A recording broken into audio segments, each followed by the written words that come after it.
Hello po, hi. Ako po si Virgie Texon. Isa po sa nagmamay-ari ng Dear Self at ang kapartner ko ay mga anak ko. This is a family business po. Pangarap namin ito noon na magkaroon ng isang magandang hanap buhay na katulad nito. At ang naging impact nitong Dear Self sa buhay namin ay sobrang saya namin.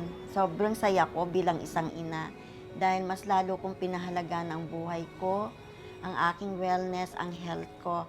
Kasi naramdaman ko sa sarili ko na ito pala yung na dapat mahalin natin ang sarili natin. Hindi lang yung pagmamahal sa ating kapwa at sa mga anak natin at lalong-lalo na sa Diyos, mahal natin ang Diyos. Pero bigyan din natin ng importansya ang ating sarili. Hello, ako si Ami Alonso ng Sales Operations Department. Ever since na nag-umpisa po ako sa company bilang esthetician hanggang sa ma-promote bilang branch manager, at ngayon na mag-aapat na taon na, ako'y nagpapasalamat sa company dahil hindi tumitigil ang company na bigyan kami ng opportunity na mag-grow as a person at mag-grow din ang aming career. Ini-expose nila kami to learn new things and to learn new skills. Doon ko po naramdaman na importante pala ako bilang isang empleyado. At dahil doon sa pagpapahalaga na yon, I feel loved by Dear Self. Hi, I'm Jessel Katubigan, one of an assistant operations manager, and I've been working here for almost 2 years now. Loving people is my core value as a Christian, so I really love to love people, and that's what I saw here in Dear Self. Initially, I worked here in this company because I was asked to help. But eventually, when I was working here nakita ko na nagustuhan ko yung pagtatrabaho dito since I saw how the company loved their employees. As an HR personnel before, nakita ko kung paano talaga pinangalagaan ng kumpanya yung mga staff niya. I saw that they really look after the welfare of their employees, their personal development, as well as their career growth. Naniniwala kasi yung company na kapag nafe-feel ng mga employees niya na they are loved, they can easily radiate that love to their clients. And yun yung gusto ng company, na yung mga clients, they would feel they are pampered, they are loved when they come to the clinic. So, masaya lang na magtrabaho na ganun yung working environment na nangingibabaw talaga yung love. At masayang mag-work na makita mo yung mga tao na masaya din naman sila. And because of that love, it moved me to work harder and to work the best I can or possible way I can para matulungan yung company.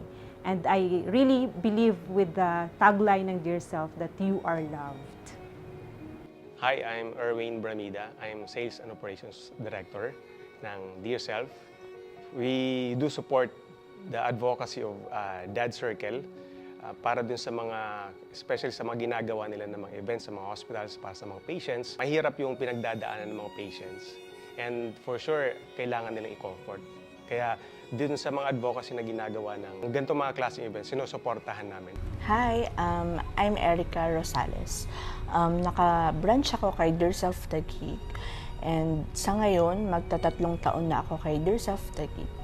Dati po akong isang online tutor and nag-try po ako mag-apply kay Dear Self and nagpatulong po kami kay Ma'am Clarice or Ate Clarice. Nag-start po ako bilang esthetician kay Dear Self. Then after 1 year or 1.5 year na promote po ako bilang isang branch manager kay Dear Self.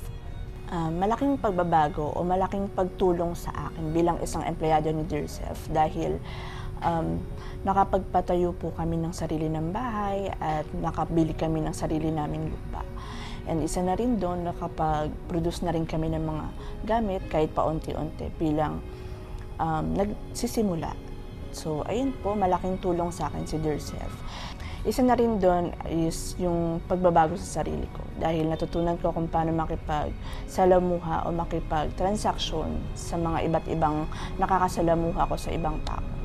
So, yung kung paano ko maibigay yung mga gusto nila, yung mga concern nila ng mga services is nabibigay ko kahit papano at nakakatulong ako sa kanila kung paano nila ma-improve yung mga sarili nila. Hi, I'm Elsa Baduya. Grateful ako sa company na kahit ganito ang edad ko, is hindi po nila ako tiningnan sa edad, kundi sa skills na meron ako. Kaya naman, ginawa ko ang the best ko para sa company at para sa sarili ko.